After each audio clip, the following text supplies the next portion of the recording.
제 고향은 온천으로 유명한 곳인데요. 절대 들어가면 안 된다고 전해지는 온천이 하나 있습니다. 옛날에 거기서 굴착 작업을 하다가 사고가 있었다나 뭐라나. 아무튼 그곳에서 일어난 이야기입니다. 당시 도시에서 대학을 다니던 저는 시골인 본가에 내려가 있었습니다. 거기서 마을에 남아 가업인 농사를 잇고 있던 애, 그리고 저처럼 타지에서 대학을 다니다 귀성한 B와 오랜만에 재회했죠. 초등학교 때부터 소꿉친구였던 우리 셋은 20살이 넘어서 처음 만나는 거라 술도 들어갔겠다 밤 늦게까지 엄청 떠들어댔어요.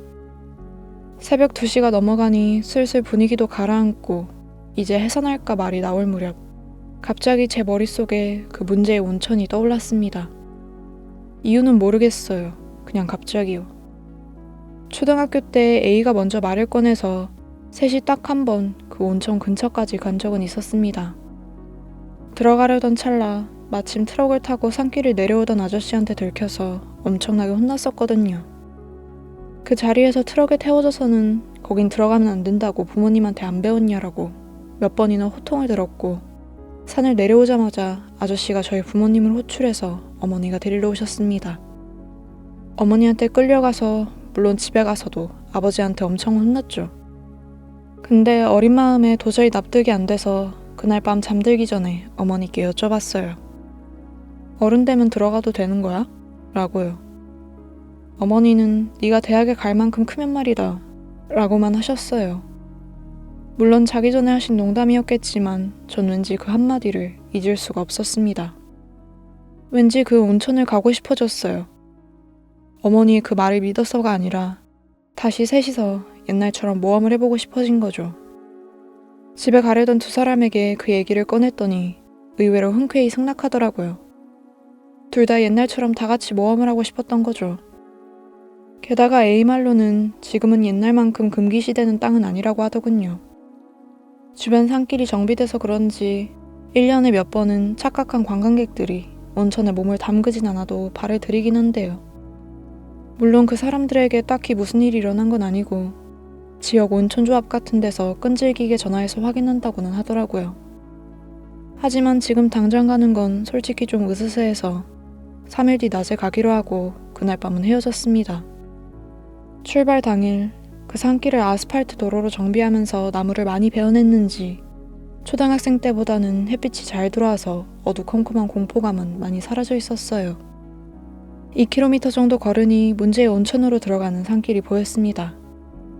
산길 입구에 세워진 위험 진입 금지라고 적힌 나무 간판을 무시하고 우리 셋은 성큼성큼 그 산길을 걸었습니다. 희미해진 글씨가 적힌 나무 간판이 보이더니 드디어 탈의실 용도로 만들었을 법한 공간에 도착했죠.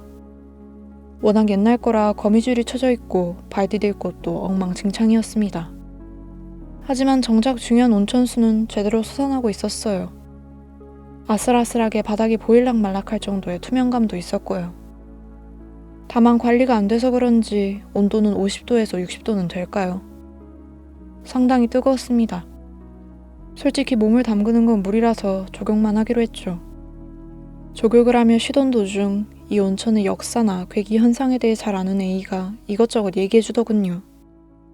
옛날에 이 마을에 온천 붐이 일었을 때 물 좋은 온천이 솟는 이곳도 개발하자는 얘기가 나왔대요. 어느 날 굴착기계 결함으로 사고가 나서 꽤 많은 사상자가 나왔다는 겁니다. 그 후 작업을 재개해서 겨우 완성은 했지만 작업 중에 부상자나 컨디션 난조를 호소하는 사람, 수상한 인형을 본 사람들이 속출해서 엉망이었대요. 완성하고 영업을 시작하긴 했지만 괴기 현상이 빈번했다는 거죠.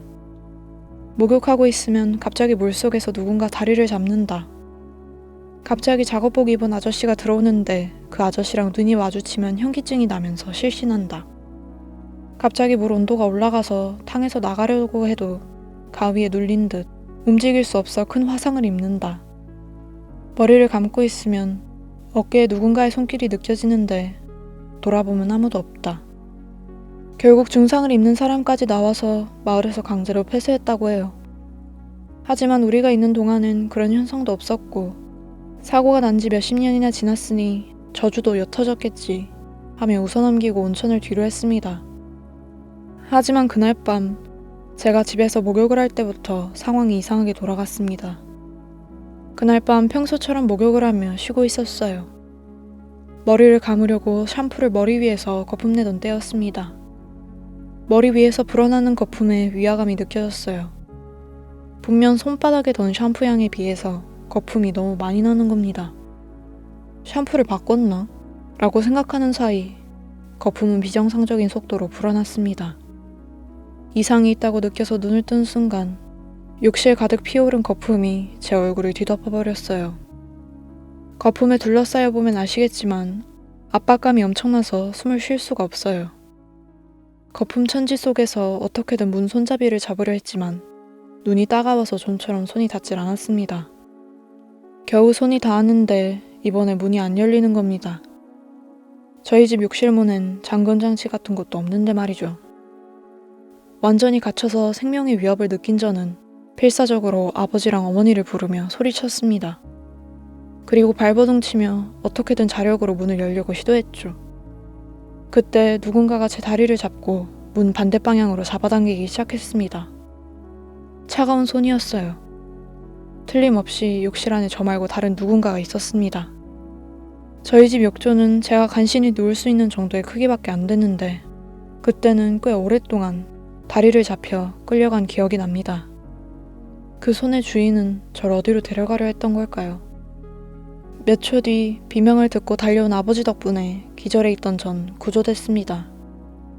하지만 현장을 보셨을 아버지 말로는 대량의 거품 따윈 없었고 당연히 욕실 안엔 아무도 없었대요. 그냥 제가 거기서 기절해 있었다는 겁니다. 약 1시간 뒤 의식을 되찾은 저는 이건 틀림없이 그 온천의 저주라고 확신했습니다. 곧바로 A와 B에게 연락을 했는데 A와는 연락이 닿았지만 B네 집에 전화를 거니 엄청난 일이 벌어져 있었어요. 전화를 받은 B의 여동생 말로는 B가 욕실에서 미끄러져 머리를 세게 찧었는데 문 모서리에 부딪혀 의식이 없다는 겁니다. 바로 둘이서 병원으로 가서 밤새 병원을 지켰지만 결국 B의 의식은 돌아오지 않았습니다. 다음날 밤 B는 세상을 떠났습니다. 낮에는 우리가 말을 걸면 반응할 정도로 회복했었는데 밤이 되자 갑자기 상태가 나빠지더니 그대로 숨을 거뒀어요. A에게 제가 겪은 일을 말하고 이건 분명 저주인 것 같다고 했습니다. A는 어젯밤 목욕하기 전에 저한테 전화가 와서 살았지만 저주라는 생각에는 동의했어요. 게다가 A는 B의 여동생한테 충격적인 이야기를 들었대요. B는 그 온천에 가서 조격을 했을 때 누군가에게 다리를 잡혔었다고 합니다. B는 우리를 불안하게 하지 않으려고 입을 다물고 있었던 걸까요? A와 저는 강한 책임감을 느꼈습니다. 금기가 아니라는 헛소문을 알려준 A. 애초에 처음부터 가자고 말을 꺼낸 저. 결국 그것 때문에 제일 상관없는 B를 끌어들여 죽게 만든 겁니다. B의 가족에게 이 사실을 말하면 어떤 표정을 지을까요? A와 저는 때가 올 때까지 입을 다물기로 합의했습니다. 하지만 B의 여동생이 누군가에게 말하고 다녔는지 B가 그 온천의 저주로 죽었다는 소문은 이 시골 마을에 순식간에 퍼져나갔습니다. 그 소문은 당연히 그날 욕실에서 기절해 있던 절 구해준 저희 부모님 귀에도 들어갔죠. 끈질기게 추궁당한 저는 결국 그날 셋이서 문제의 온천에 갔던 사실을 털어놓게 되었습니다. 곧바로 A의 가족, B의 가족, 저희 가족, 그리고 지역 온천조합 사람들이 모이게 됐어요. B의 어머니는 저와 A를 원망 어린 눈으로 쳐다보고 계셨습니다. 조합장 할아버지는 회의가 시작되자마자 너희들 거긴 절대 들어가지 말라고 그렇게 일렀거늘 하며 호통치셨죠. 조합 사람들 말로는 그 온천의 원념은 약해지긴커녕 해마다 강해지고 있어서 관광객들이 발을 들이는 것도 그 때문이다. 들어간 관광객들은 무언가에 이끌리듯 그 온천에 들어가 버렸다고 다들 이야기한다 라고 하더군요. 그리고 그 온천의 이름은 이 지방의 옛 방언으로 두 번째 다시 라는 뜻이며 저주 또한 그 온천에 두 번 들은 사람에게 쏟아진다고 했습니다. 조합장님은 B가 첫 번째였는지 두 번째였는지 모르겠지만 뭔가 그 온천의 영혼들에게 기분 나쁜 짓을 했을지도 모른다라고 하셨어요. 게다가 어머니한테서도 충격적인 이야기를 들었습니다. 어릴 때 우리가 온천에 들어가려다가 마침 지나가던 트럭 아저씨한테 걸려서 끌려왔었잖아요. 전 그 사람이 당연히 마을 사람인 줄 알았는데 어머니 말로는 그런 사람은 본 적도 없고 당시에도 A와 B의 어머니랑 수상하게 생각했다는 겁니다. 그래서 조합 사람에게 상의해서 혹시나 하는 마음에 그 온천 사고로 돌아가신 분들의 사진을 훑어봤는데 그 아저씨랑 아주 닮은 인물이 있었다고 해요. 그 온천에 들어가지 말라고 일부러 경고해 주셨는데 그런데도 어머니는 오열하며 무너져 내리셨습니다. 조합 사람에게 듣기로는 이 땅에서 되도록 멀리 떨어질 것, 그리고 앵마기를 한 목욕 바가지를 줄 테니 그걸 욕실 뿐만 아니라 사고 위험이 있는 물가 근처에 갈 때는 되도록 들고 다니는 게 저주를 끊는 방법이라고 배웠습니다. 저와 부모님은 이 땅을 떠날 각오를 했죠. 이걸로 대략적인 경위는 끝입니다. A도 그 땅을 떠나려 했지만 부모님으로부터 대대로 농가로 살아온 우리나 너나 도시에 나가서 살 수 있을 리가 없다 라며 거센 반대를 받아 결국 남게 되었습니다. 그리고 주위에서 피하는 듯한 시선, B를 죽게 했다는 책임감, 여러 가지 쌓였겠죠.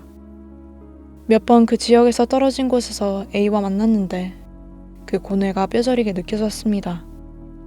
저도 A에게만 B 사망사고의 책임을 지게 하지 않으려고 필사적으로 격려했지만 A는 옛날부터 고민을 혼자 떠안는 타입이라 좀처럼 상황이 나아지질 않았어요. 저도 A가 이대로는 어떻게 되어버리는 게 아닐까 걱정했지만 마침 취업 준비로 바빠지는 바람에 마지막 1년은 결국 A와 만나지 못했습니다. A가 자살했다는 연락을 받은 건 겨우 취업이 결정되어 다시 한번 A를 만나러 가려던 참이었습니다. 장례식에는 당연히 참석할 수 없어서 단편적인 정보밖에 없지만 욕실 안에서 손목을 그어 사망해 있었다고 해요. 그 자리에 앵마기 바가지가 있었는진 모르겠습니다. 단지 A 자신의 의지로 자살이라는 선택을 했다면 그건 이제 저주와는 관계없는 게 되어버립니다.